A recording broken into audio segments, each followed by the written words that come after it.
அணுமின் நிலையத்தின் பாதுகாப்பு அம்சங்கள் குறித்து ஏராளமான கேள்விகள் எழுந்து வரும் நிலையில் ரஷ்யாவின் கலினின் அணு உலையின் செயல்பாட்டை நமது செய்தியாளர் சண்முகசுந்தரம் நேரில் பார்வையிட்டார்.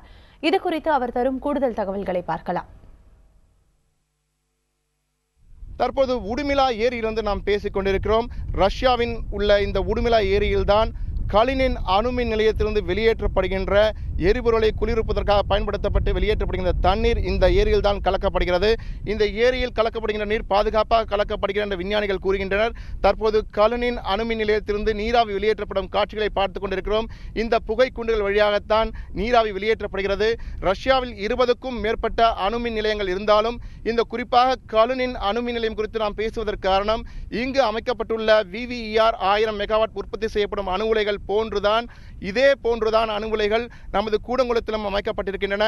ஆனால் இங்குள்ள பாதுகாப்பு வசதிகள் மிகவும் போதிய அளவு பாதுகாப்பு வசதிகள் இருப்பதாக விஞ்ஞானிகள் கூறுகின்றனர். குறிப்பாக எரிபொருளை குளிர்விப்பதற்காக பயன்படுத்தப்படும் தண்ணீர் எந்த ஒரு பிரச்சனையுமின்றி மிக பாதுகாப்பாக வெளியேற்றப்பட்டு இந்த ஏரியிலே கலக்கப்படுகிறது. இந்த ஏரியில் உள்ள மீன்களும் அபரிமிதமான வளர்ச்சி பெற்றிருந்தாலும் இந்த மீன்களால் எந்த ஒரு பாதிப்பும் இல்லை என்றும் மீன்களின் வளர்ச்சிக்கும் இனப்பெருக்கத்திற்கும் எந்த ஒரு பாதிப்பும் இல்லை என்றும் விஞ்ஞானிகள் கூறுகின்றனர். சுற்றுச்சூழல் ஆர்வலர்களும் இங்குள்ள ரஷ்யாவின் சுற்றுச்சூழல் ஆர்வலர்களும் கூறுகின்றனர். ஆனால் இதே போன்று பாதுகாப்பு அம்சங்கள் கூடங்குளம் அணு உலையில் இருக்கிறதா, அணுமின் நிலையத்தில் இருக்கிறதா என்பது மிகப்பெரிய கேள்விக்குறி. என்றால் இது குறித்து பல்வேறு முறை அணு உலைக்கு எதிராக போராடுவோர் கேள்வி எழுப்பியும் அதற்கு உரிய பதில் அளிக்கப்படவில்லை என்பதுதான் பலரின் குற்றச்சாட்டாக இருக்கிறது. ஆனால் ரஷ்யாவின் கலினின் அணுமின் நிலையத்தை பொறுத்தவரை பாதுகாப்பு வசதிகள் போதிய அளவு இருப்பதாக விஞ்ஞானிகள் கூறுகின்றனர். ஆனால் இதே அளவு பாதுகாப்பு வசதிகள் கூடங்குளம் அணுமின் நிலையத்திலும் இருக்க வேண்டும் என்பதுதான் அனைவரின் எதிர்பார்ப்பாக இருக்கிறது.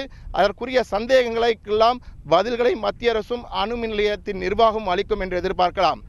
ரஷ்யாவின் உடமிலா ஏரியில் உள்ள கலினின் அணுமின் நிலையத்தில் இருந்து ஒளிப்பதிவாளர் KP கிருஷ்ணாவுடன் புதிய தலைமுறைக்காக சண்முகசுந்தரம்.